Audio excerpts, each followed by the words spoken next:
cities from the COP30 Brazilian presidency, the Honourable Minister Ruth Cross-Kwanzing, OM, who is the Minister from Kiribati, looking after youth, sports, women, and also social affairs. We also have the Right Honourable the Lord Mayor of Adelaide, Councillor Dr. Jane Lormack-Smith, AM, and also Eunice Arikan, who is a focal point for the local governments and municipality authorities constituency to the UNFCCC.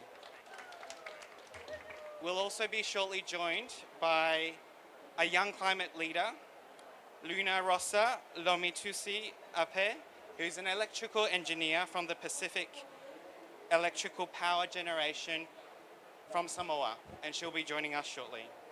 I'd also like to extend acknowledgements to Councillor Moira Ware, the Mayor of Onkaparinga in Greater Adelaide, as well as Councillor Cal Gowsing, who is from the Sutherland Shire Council in Greater Sydney.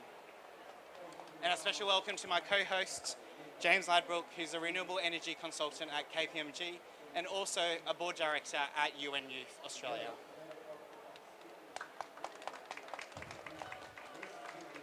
My name is H.Y. William Chan. I'm an adjunct associate professor in architecture and urbanism, and I've also been the youngest ever city councillor for Sydney for the City Hall government in its 180 years.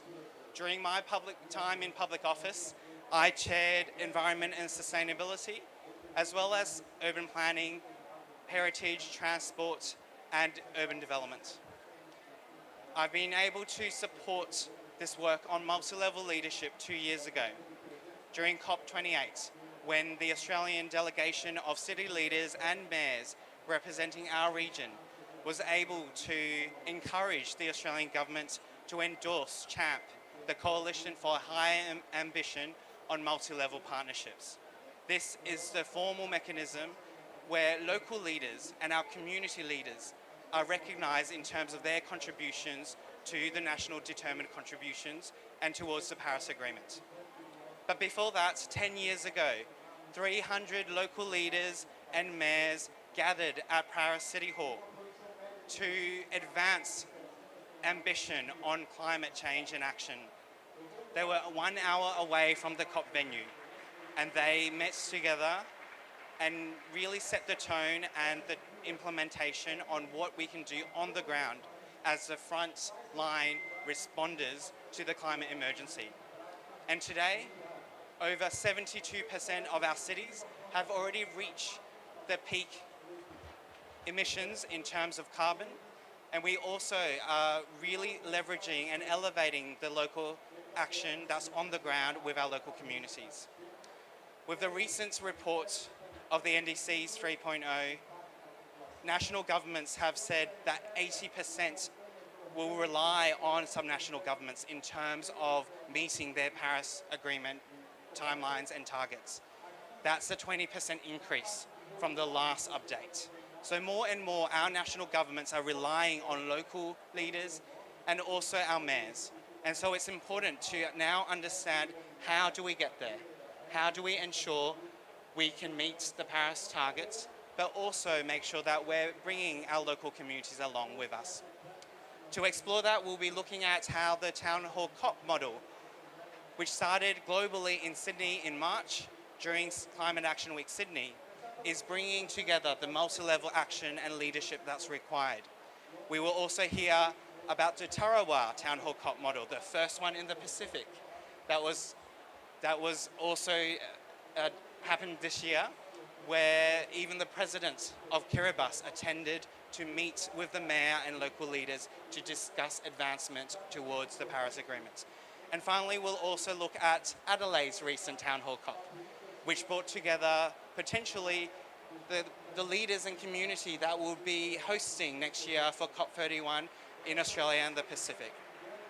Perhaps another option is to look at the existing relationships that's been formed already with our local governments in terms of the sister city and friendship city relationships. This is the 17 local municipalities across the Pacific which have already committed to work with each other to engage across the region, but on thematic issues like climate change and sustainability. This is also the mapping in terms of the city networks that the region is a part of, from ICLAI, Local Governments for Sustainability, to also UCLG, United Cities and Local Governments, C40 cities, as well as the Global Covenant of Mayors, amongst many others.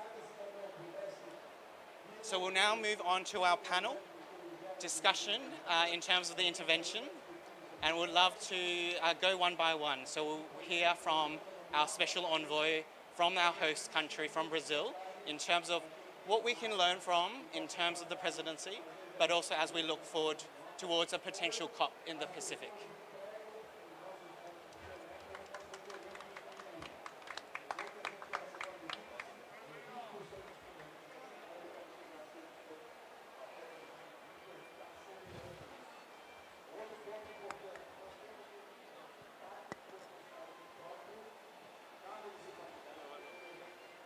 Hello.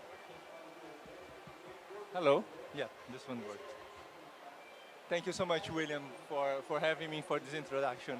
I'm very, very honored to be with you sharing this panel. My name again, okay. Or, my name again is Philip Yang. I'm the COP30 Special Envoy for Cities.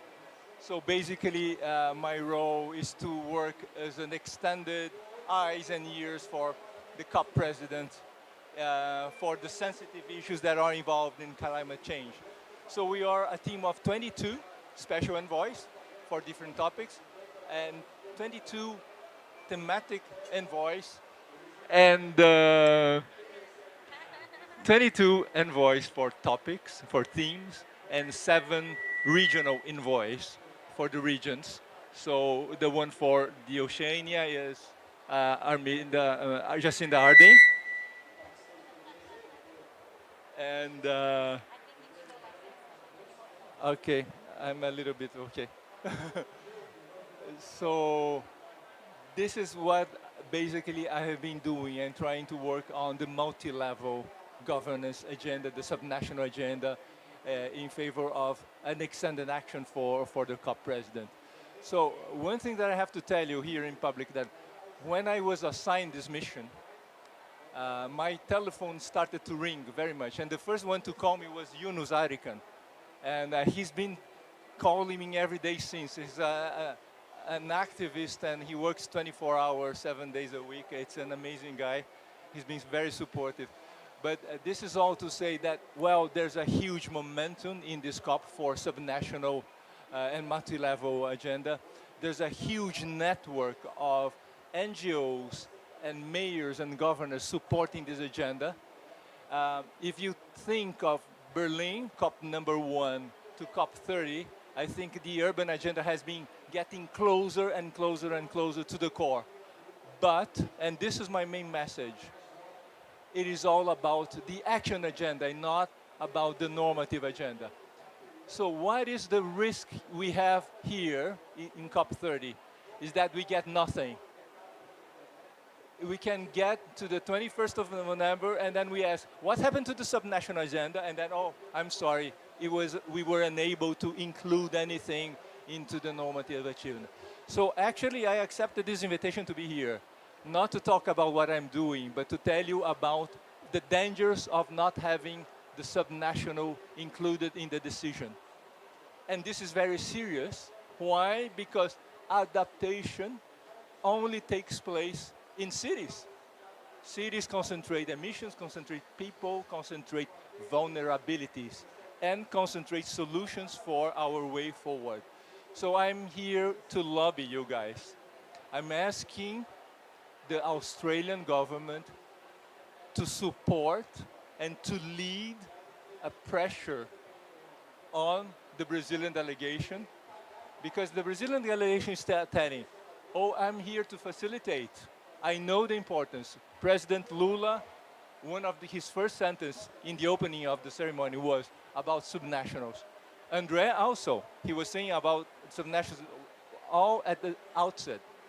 But everyone is saying, oh, Brazil is here to facilitate. If anybody takes the initiative, we cannot do nothing. So here's my ask to you. Please, Australia, you are our champ endorsers. You are very active. You are a supporter of urban action, of subnational action. So please do lead, do take the initiative and bring this to the Brazilian delegation, to the COP president. And of course, when you decide to do that, I'm here to help you. I'm here to convey, and then Yunus as well. So please, let's work together. That's my message to you all, everyone, not only the government officials, but I think civil society can exercise. We are only at the second day of COP, so we still have a short but long road ahead of us to work and work with intensity, like Yunus does. Thank you so much for having me. Thank you.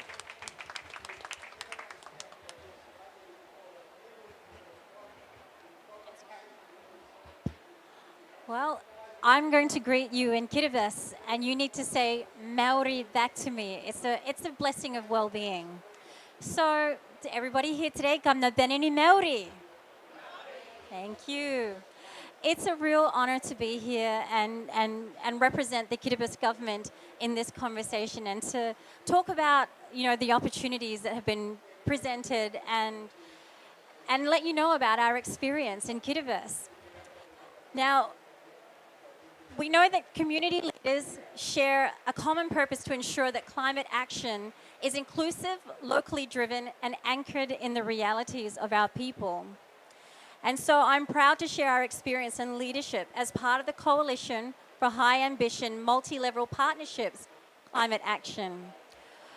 As Will mentioned earlier on, we were really excited to be able to host the first Pacific Town Hall COP in Kiribati.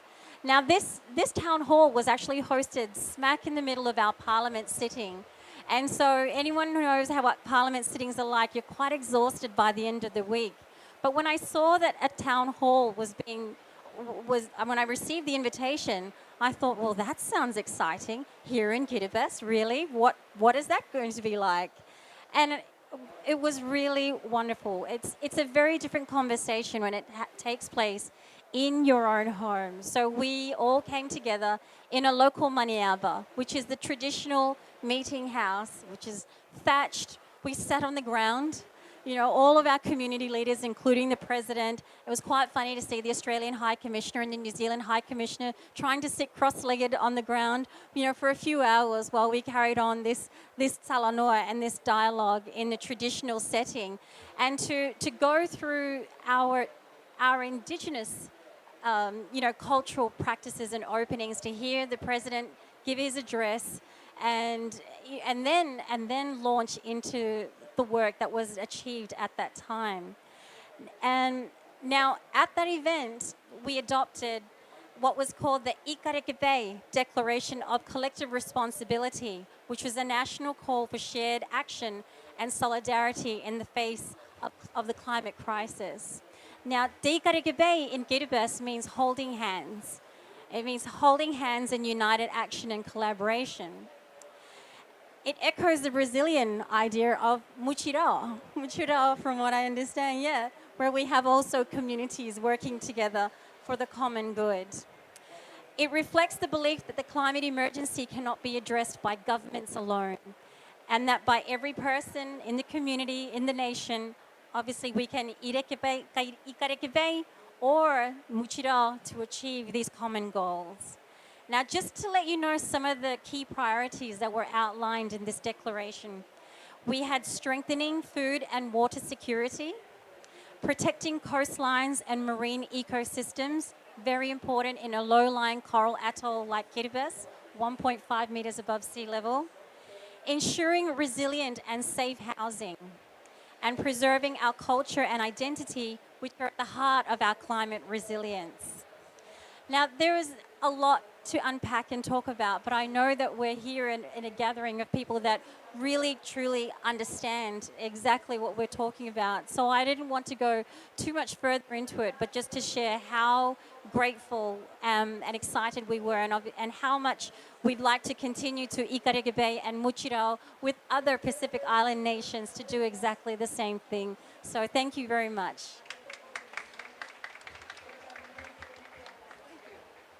I'm going to stand up so that hopefully you can hear me at the back.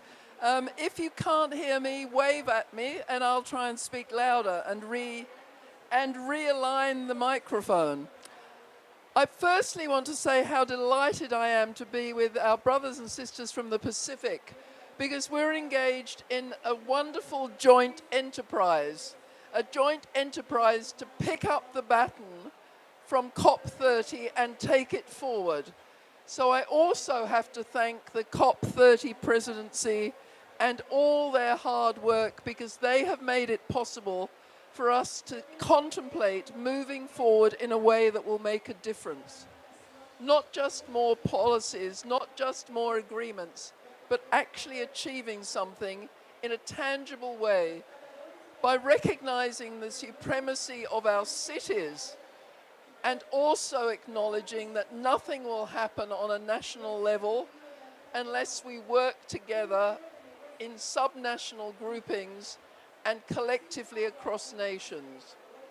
And when we talk about subnational delivery, it's actually recognizing that if you want a policy to be enacted, you have to go through the state and local governments, because only they have boots on the ground, shovels at the ready, and the capacity to use their staff to deliver outcomes. So we are very excited by the recognition of cities as the delivery arm of a policy. And we also recognize that having the capacity for subnationals to work together in multi-level governance is a way to not only audit what happens, but to monitor it and get outcomes.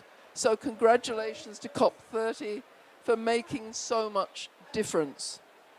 And in terms of cities, 85% of Australians live in cities. So our municipal organisations are the ones who will make a difference.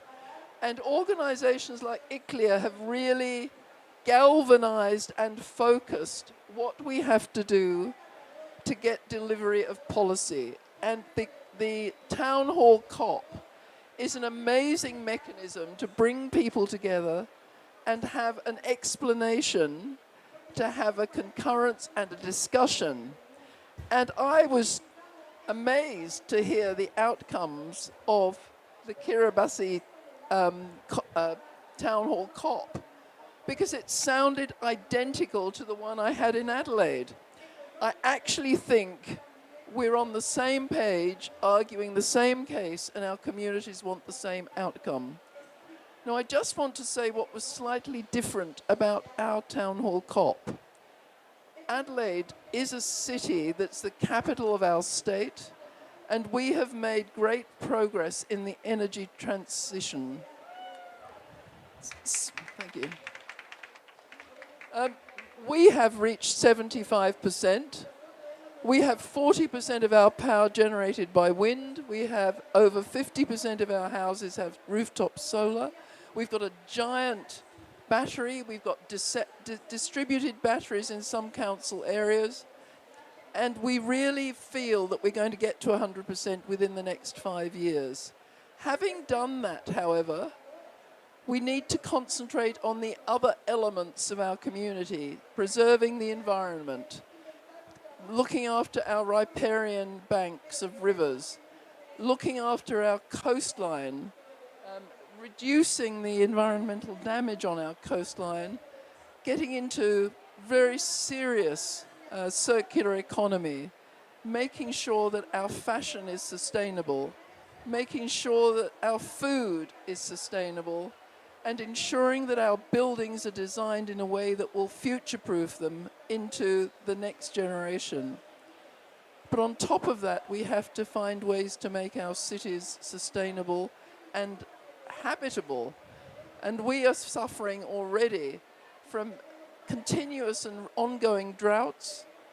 We have a heating environment that will make our cities difficult to live in. And that's why we have to find ways to work together. Our Town Hall COP brought together local government, because although I'm the Lord Mayor of the centre of our city, we have multiple councils around mine who are all part of the solution.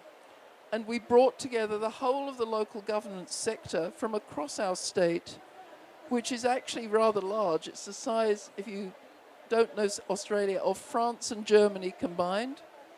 It's a huge state, and there are 67 councils. And we want every one of those councils to have involvement in the COP, to be part of the discussion and part of the solution. And we're working towards having each of our councils, through that town hall COP process, have events and education and engagement and discussions with their citizens. Because we want every citizen in South Australia and Australia to have a stake in the COP outcomes. So in the coming year, whether or not we get COP31, we need a runway to COP31 where we talk to our citizens, we get a social license for more reform, and we are already thinking of an agenda. We would want to invite people from the Pacific Islands to come to a town hall COP in Adelaide. We would want to engage our First Nations people to be involved in the COP in our state and across the country. And we also want to engage youth. So there are 3 groups of people that we need to engage first of all, and we will have an agenda for the year. That's how we're going to run our COP program up to COP31, and I hope that we can invite many people here to join us. And I have to thank also, having mentioned First Nations people, the generosity of the First Nations people in Brazil, who have loaned us and given us that word, motirua, which I can't pronounce, but I'll work on. Because that word is the core of the way we have to operate in the future. Unless we have mutirua, is that better? Mutirau, we will not achieve the goals. So thank you, Brazil. Thank you, COP30 presidency, and thank you, ICLEA. Fantastic.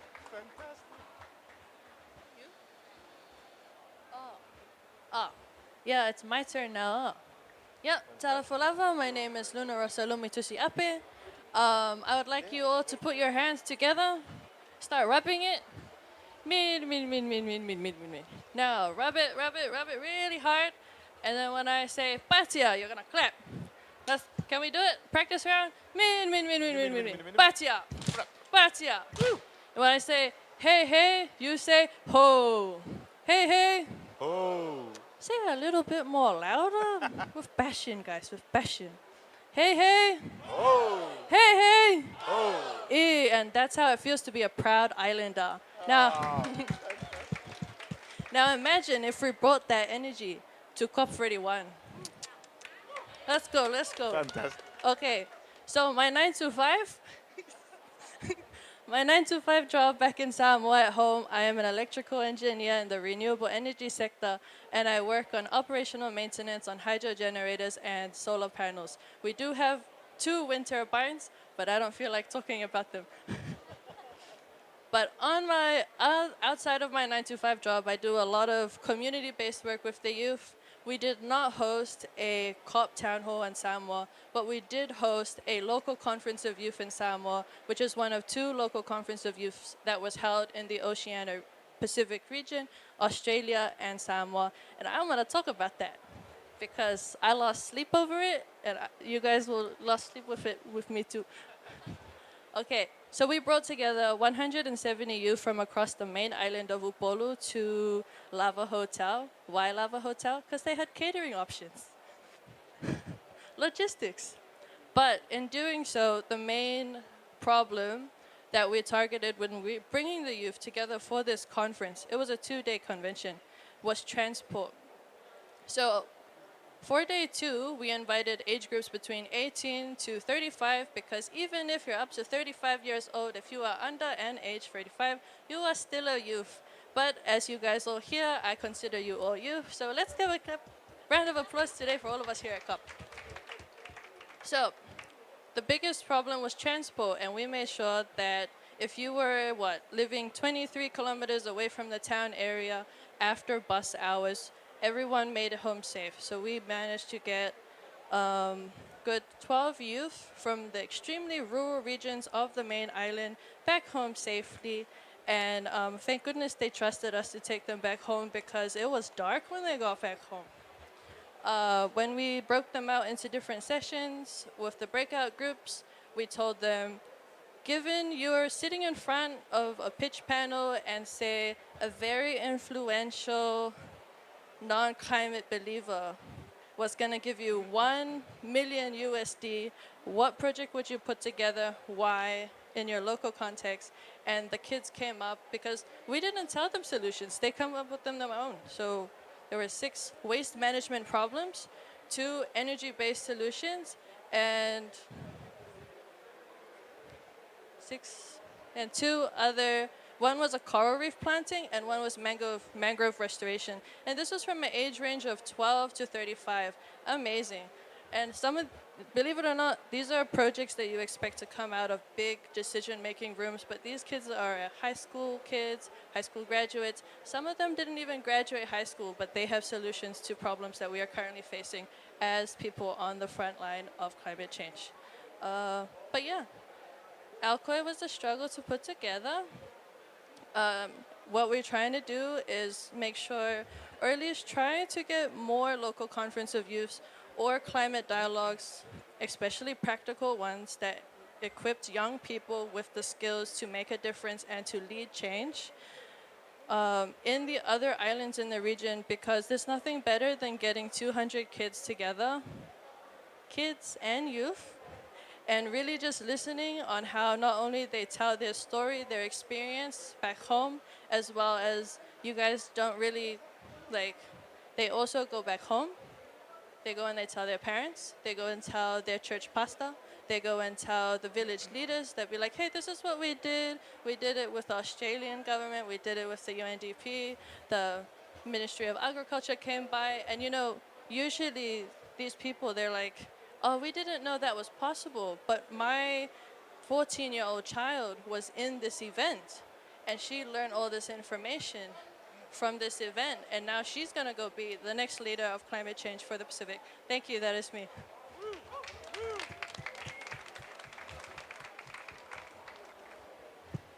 This way works. Wow, wow! I have been attending climate COPs for a long time. But this is one of the most exciting and most motivating ever. I'm true with that. It's the first time I'm speaking in an Australian pavilion event. That's, of course, a privilege.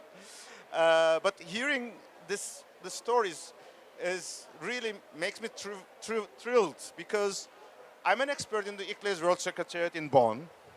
I am from Turkey. Your neighbor. So I want to say it first because when you listen to my comments on COP31, be aware I'm speaking in my professional capacity. But this is a couple of things converging in this event. We are in the lands of Brazil.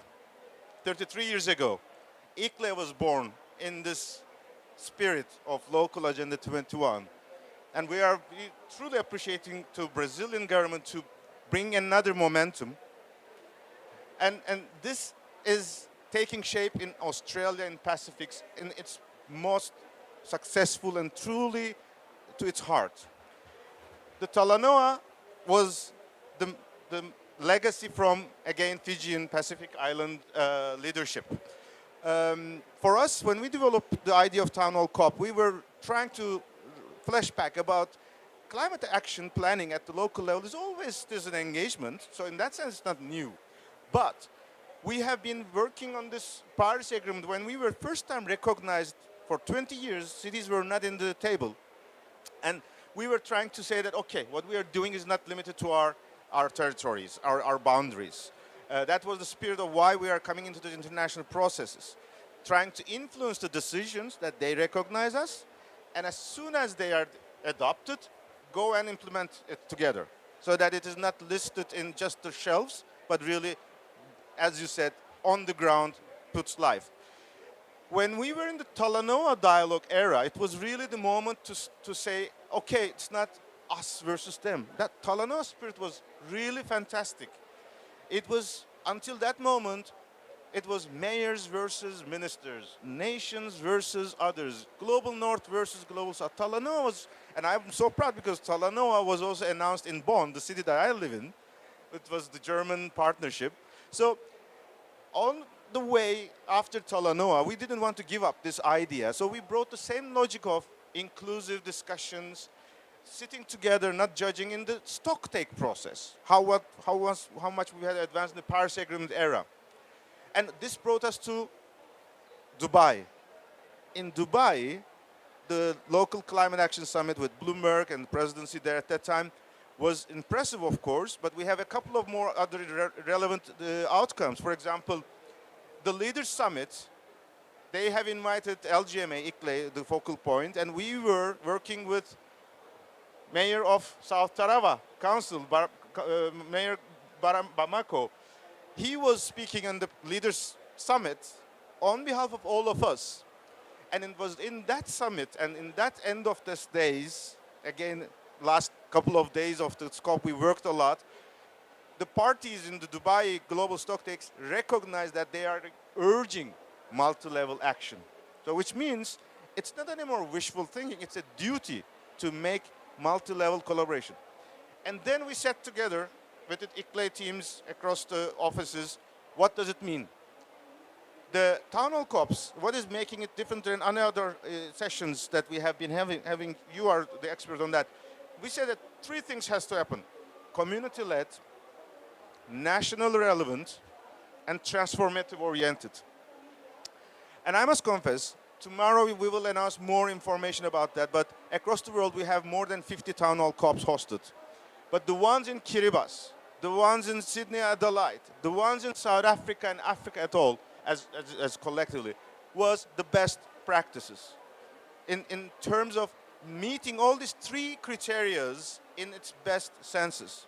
And that's why I think this is a fantastic celebration. I see in your eyes, I see in your speech how you turned the ideas that we developed in these conference halls, thanks to my team and leaders like Kobe and her team who helped us to reach you. Because from Bonn, we cannot reach to William, we cannot reach to mayors. They are the ones who are translating again our discussion. So fantastic collaboration with South Africa. They have done the best town hall COPs in Africa. And in Global North, best example was in Australia. So congratulations. And I'm very, very honored and proud to say that the ideas came into life. So what next? Yesterday, we had days-long discussions building from Rio. Today in the morning in the Access agenda, we had the new era for multi-level action. I said that this is one of the first day of a new era. And again here, with the Australian, Kiribati governments now, it is time to put into the legal process. That is not on the wishful thinking of the next presidency or whoever is that. And we need this to be crafted, or at least lay the foundation here. The Brazilian government, the climate federalism is like no one else that we have been seeing. So, but it is now taking this handover and making it forward-looking. We will go to Africa in 2 years' time. There will be the moment where we will adopt the cities report. So the momentum from town hall COPs is not for Brazil. It's just on the contrary. All these NDCs, William, you mentioned that there's much more references, but NDC is as good as it is implemented. And that was the mission of the Adelaide COP, because when you hosted your COP, Adelaide was the moment when, I think 1 week ago, the Australian NDC was released, a couple of days ago. And you translated your NDC, your national government, what they have written, to your community and start already implementing it. And that was a fantastic pride from the Australian government to say that it's not just a government decision, it is making us move forward. And I'm so honored and happy to say that you, Kiribati, you as Adelaide, regardless of where the COP goes, I recommend you to convene the Global Town Hall COP Convention somewhere before, 1 month before. Be it in the Pacific Islands, be it in Adelaide, we can work together so that we bring the results of the implementation at least 1 month before, and then the national delegations here and refresh and then refine their national positions, being empowered that these NDCs are much better than or much real than ever before. And we can tell them that, yes, you have incorporated us and we had to help you to deliver it. And now let's make it globally, faster, and much more effective. So in that regard, I'm really believing that this is the moment to really make sure that we are going forward. And also another congratulations to William, because the idea to turn it into a workshop had never come from anyone else, turning the town hall COP to a workshop. So I'm looking forward to feedbacks from your participants. And once again, thanks very much for this opportunity, and so happy that our worlds are united and we are going forward in the correct direction. Thank you.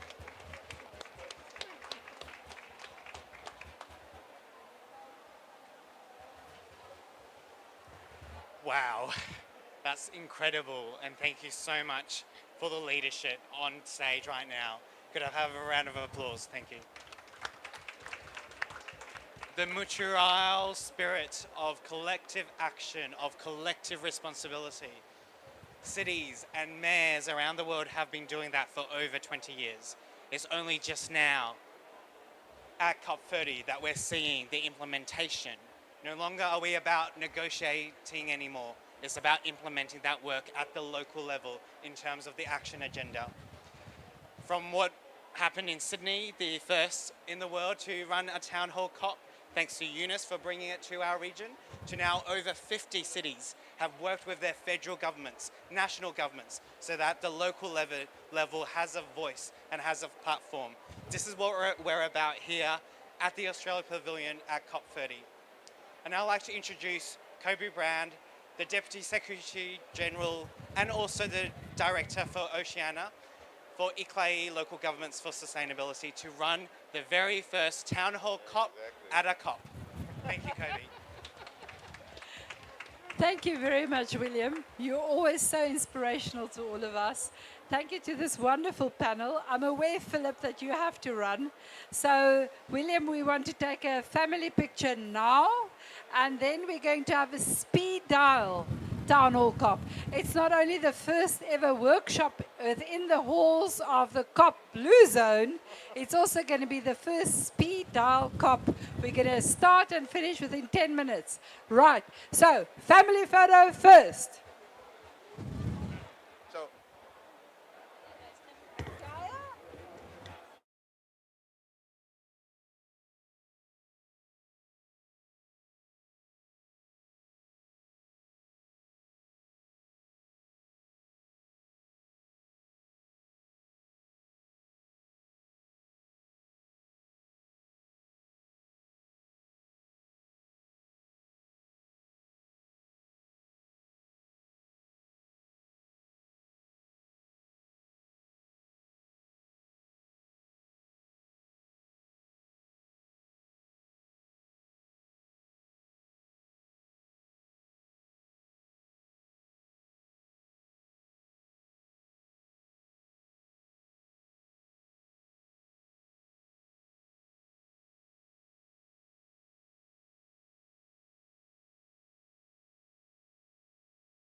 or the USA, the Pacific Island communities. What are you saying? If you could put that hat on, what are your 3 priorities? And you have 5 minutes. And then I'm going to come around. Somebody will have to tell me what are your 3 priorities, and you have 1 sentence in which to do so. I know you can do it. Thank you. 3 minutes. Clock starts ticking now. Sound like a TV show, doesn't it? Okay, I mean, isn't there like Australia cook-off or something like that? This is the Australia Town Hall Cop Speed Dial Dating. Thank you.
So what we're doing is you are a mini town hall. You've got 10 minutes, well, 8 actually now, and you're going to give us 3 priorities for the Pacific Islands that comes out of your town hall cop here today. Right? 3 priorities.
Okay, cool. Perfect. So I say we have a video from ICLEI.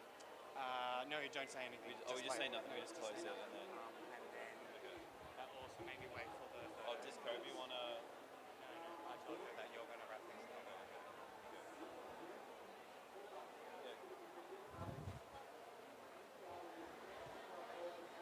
Hi everyone. Sorry for having to cut off early, but we do have to leave the pavilion. There is a networking event now, so we'll have more Tim Tams. We have drinks coming up, but just wanted to thank you all for coming and participating today. We have gifts from Australia for our esteemed guests and speakers. So, Will and Chris, do you want to give these out? And once again, just wanted to thank you all. I know it was cut short, but this feedback is going to go into a policy brief. And so the lessons learned today and the insights will be kept and passed on to the Australian government. So with that, thank you all everyone. I hope you have a good night.